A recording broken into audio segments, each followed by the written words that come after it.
Responsive classes में आप सभी का स्वागत है।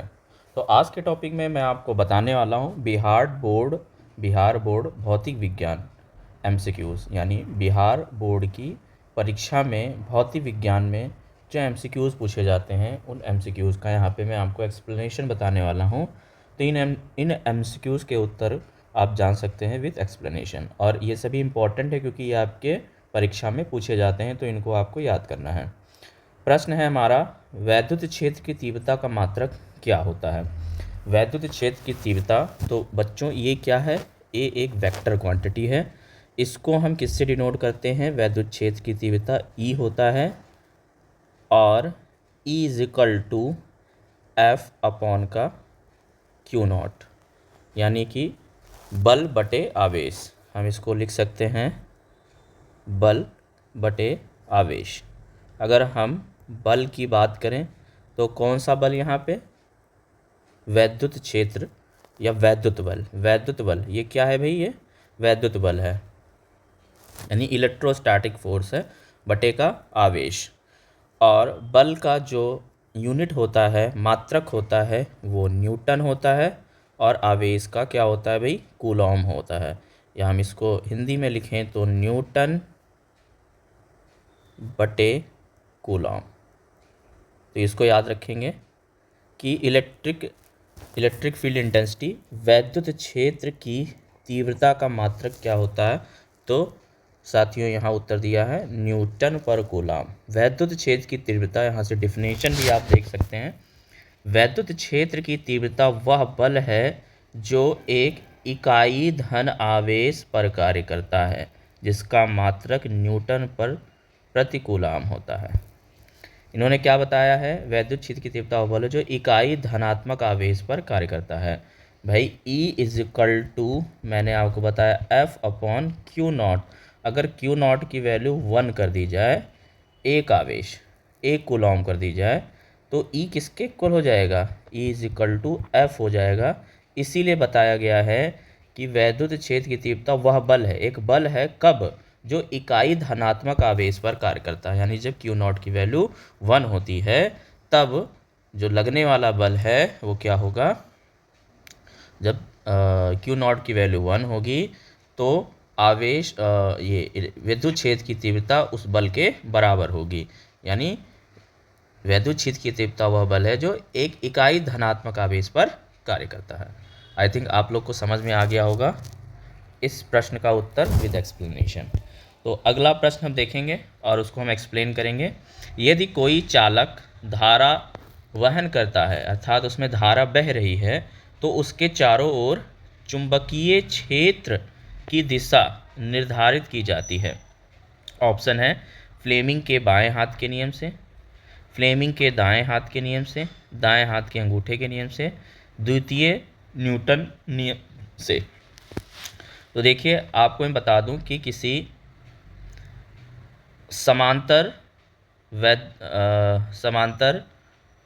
मैग्नेटिक फील्ड या यूनिफॉर्म मैग्नेटिक फील्ड कह सकते हैं, एक समान चुंबकीय क्षेत्र, इसको हम बोलेंगे हिंदी में एक समान चुंबकीय क्षेत्र में जब कोई चालक रखा होता है, ये कोई मान लो चालक है, ये ए बी, तो इस चालक पे एक बल रखता है, ये आपका एक समान चुंबकीय क्षेत्र है।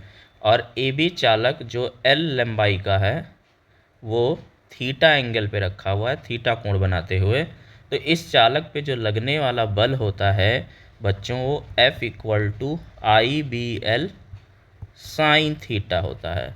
लगने वाला बल क्या होता है, F is equal to I B L sine theta, I B L sine theta. तो इस फोर्स, यानी चालक पर धारा वहन करता है, उसके चार चुंबकीय क्षेत्र की दिशा निर्धारित की जाती है। तो उसमें चुंबकीय क्षेत्र की दिशा क्या होगी, तो ये हम दाएं हाथ के अंगूठा नियम से, हाँ ठीक है, यानी कि यहाँ पे ये कॉन्सेप्ट नहीं, ये तो है, इससे अगर हमें क्या निकालना हो, जो यहाँ पे मैंने आपको कॉन्सेप्ट बताया है, इस कॉन्सेप्ट से अगर किसी कोई धारावाही चालक एक समान चुंबकीय क्षेत्र में रखा हुआ है, ये क्या है, एक समान चुंबकीय क्षेत्र में रखा हुआ है, चुंबकीय क्षेत्र में, तो उसमें हम बल की दिशा कैसे निकालते हैं, तो फ्लेमिंग के बाएं हाथ के नियम से, बाएं हाथ के नियम से। लेकिन यहाँ प्रश्न कहा गया है कि यदि कोई चालक धारा वहन करता है, ये एक कोई चालक है जिसमें करंट आई फ्लो हो रही है, तो इसके चारों तरफ जो चुंबकीय क्षेत्र बनेगा वो कैसा बनेगा, तो दाहिने हाथ का अंगूठा का नियम से बनेगा। ऑप्शन नंबर सी करेक्ट हो जाएगा, दाहिने हाथ। इसमें देखो ये आपकी करंट है, तो इसमें मैग्नेटिक फील्ड कैसे बनेगी, ऐसे करंट की डायरेक्शन में हम अपने अंगूठे को रखेंगे, तो अंगूठा ऊपर है, दाहिने हाथ के हाथ के अंगूठे को करंट की डायरेक्शन में, तो जो उंगलियां जिधर मुड़ रही हैं तो कुछ ये ऐसे चलेंगी उंगलियां, ये आपका क्या होगा, ये मैग्नेटिक फील्ड की डायरेक्शन हो गई। और आपको पता है अगर किसी धारावाही चालक में, यानी कि अगर कोई कंडक्टर है उसमें धारा प्रवाहित हो रही है, तो उसके चारों तरफ क्या बनता है, एक मैग्नेटिक फील्ड बनता है। ऑप्शन नंबर सी करेक्ट हो जाएगा। देखो इन्हें उत्तर लिखा है, दाएं हाथ के अंगूठे के नियम से धारावाहक चालक के चारों ओर चुंबकीय क्षेत्र की दिशा दाएं हाथ के अंगूठे के नियम के अनुसार होती है, जिसमें अंगूठे की दिशा धारा की दिशा होती है और मुड़ी हुई उंगलियां चुंबकीय क्षेत्र की दिशा दर्शाती है, जो मैंने आपको यहाँ पे एक्सप्लेन किया है। अगला प्रश्न देखेंगे, किसी धारावाहक कुंडली को जब चुंबकीय क्षेत्र में रखा जाता है तो उस पर कार्य करने वाला बल किस पर निर्भर करता है। किसी धारावाहक कुंडली को चुंबकीय क्षेत्र में रखा जाता है तो उस पर कार्य करने वाला बल किस पर निर्भर करता है, कुंडली के घुमाव की संख्या पर, धारा की तीव्रता पर, चुंबकीय क्षेत्र की तीव्रता पर, उपयोग सभी। देखो सेम यही कॉन्सेप्ट है, जैसे कि मान लो कि चुंबकीय क्षेत्र है, अभी जो मैंने पीछे आपको एक्सप्लेन किया था, ये क्या है, एक समान चुंबकीय क्षेत्र, मतलब कि हर जगह पे चुंबकीय क्षेत्र की तीव्रता समान है। एक समान चुंबकीय क्षेत्र पर ये हमने कोई कुंडली रखी हुई है, तो इस पर क्या लगेगा भाई, इस पर एक फोर्स लगेगा। जब किसी धारावाहक कुंडली को जब चुंबकीय क्षेत्र में रखा जाता है तो उस पर लगने वाला बल किस पर निर्भर करता है, तो देखो जो बल है, इस पर जो बल लगेगा वो वही कॉन्सेप्ट से लगेगा, F=IBL साइन थीटा। तो ये जो है NIBL साइन थीटा भी अगर कह सकते हैं, नंबर ऑफ टर्न्स n है तो n से मल्टीप्लाई कर देंगे। तो फोर्स क्या होगा, बल किस पे निर्भर करेगा, कुंडली के घुमावों की संख्या पर, मतलब उसमें कितना नंबर ऑफ टर्न है इस पर भी निर्भर करेगा। धारा की तीव्रता यानी I पर भी निर्भर करेगा, फॉर्मूले से देख सकते हो। चुंबकीय क्षेत्र यानी B पर भी निर्भर करेगा। तो उपरोक्त सही भी ऑप्शन हो जाएगा, ऑप्शन नंबर डी करेक्ट हो जाएगा आपका। धारावाहक कुंडली पर कार्य करने वाला बल घुमावों की संख्या, धारा की तीव्रता और चुंबकीय क्षेत्र की तीव्रता पर निर्भर करता है। अगला प्रश्न देखेंगे, प्रतिरोध और तापमान T का संबंध है। प्रतिरोध R और तापमान T का संबंध है, क्या संबंध है, तो मैं आपको बता दूं कि फैक्टर, यहाँ पे याद रखेंगे, फैक्टर अफेक्टिंग ऑफ रेजिस्टेंस, यानी कि रेजिस्टेंस मतलब प्रतिरोध, और फैक्टर्स मतलब कारक। वो कौन कौन से कारक हैं जो प्रतिरोध को प्रभावित करते हैं, इसका मतलब होता है प्रभावित। तो कौन कौन से कारक हैं जो प्रतिरोध को प्रभावित करते हैं, मैं आपको बताता हूँ। जो R है वो क्या होता है, डायरेक्टली प्रोपोर्शनल टू L होता है, यानी कि अगर अगर चालक की लंबाई बढ़ेगी तो प्रतिरोध बढ़ जाएगा, ठीक है। और अगर चालक का क्रॉस सेक्शनल एरिया बढ़ेगा तो प्रतिरोध घट जाएगा। R is inversely proportional to, ये होता है, इसको बोलते हैं क्रॉस सेक्शनल एरिया, इसको बोलते हैं अनुप्रस्थ काट का क्षेत्रफल, इसको बोलेंगे अनुप्रस्थ काट का क्षेत्रफल, या इसको इंग्लिश में लिख दें क्रॉस सेक्शनल एरिया। जैसे कि मान लो ये वायर है तो इसका ये जो एरिया है इसको क्रॉस सेक्शनल एरिया बोलते हैं, और ये क्या होता है, πr² होता है, सर्कुलर होता है ना। तो क्रॉस सेक्शनल एरिया बढ़ने पे रेजिस्टेंस घट जाता है, यानी मोटे तार का रेजिस्टेंस कम और पतले तार का रेजिस्टेंस ज़्यादा। R is directly proportional to T², गलत, ये गलत, हाँ।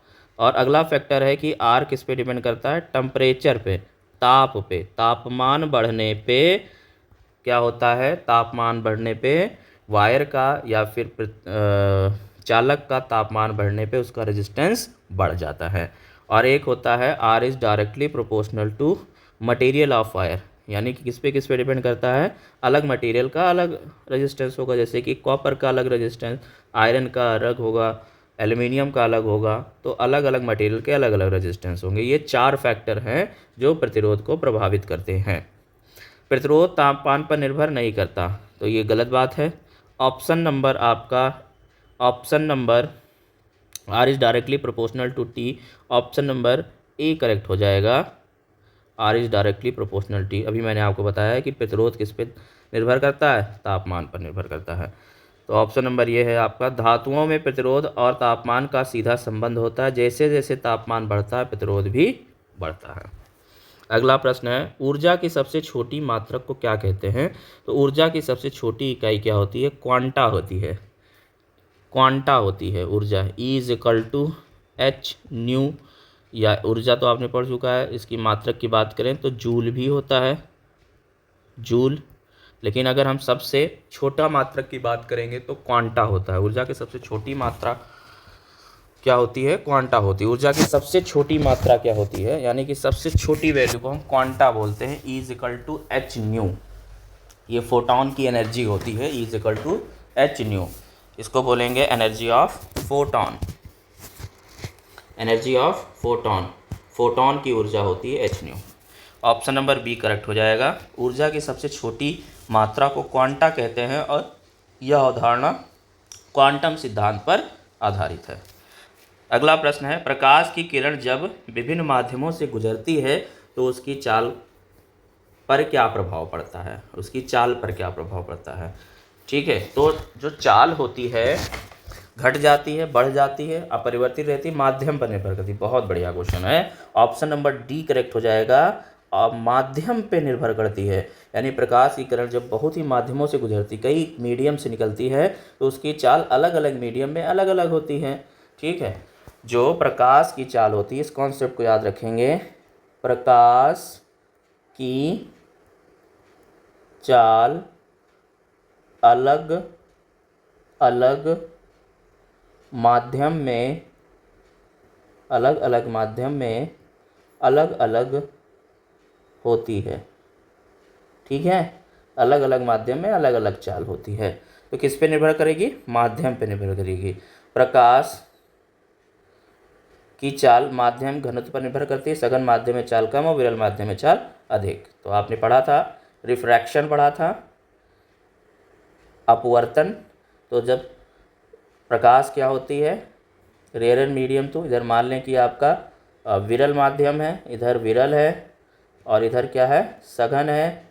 तो आपने पढ़ा था कि क्या कि भी अगर लाइट विरल से सघन में जा रही है तो अभिलंब की तरफ झुक जाएगी। ठीक है, यानी विरल माध्यम में प्रकाश की चाल अधिक और सघन माध्यम में प्रकाश की चाल कम होती है।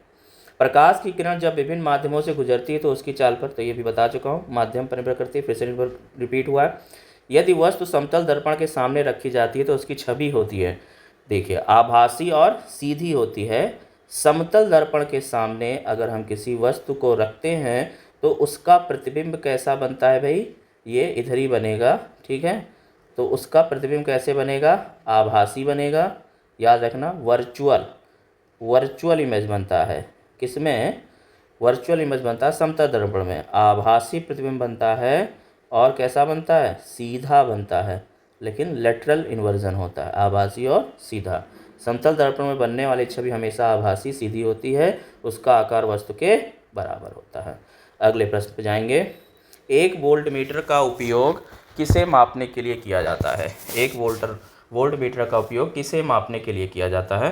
तो याद रखेंगे, वोल्टमीटर का उपयोग हम लोग विभवांतर मापने के लिए करते हैं और वोल्टमीटर को हमेशा सर्किट में पैरेलली हम लगाते हैं। ये R1 है, ये R2 है।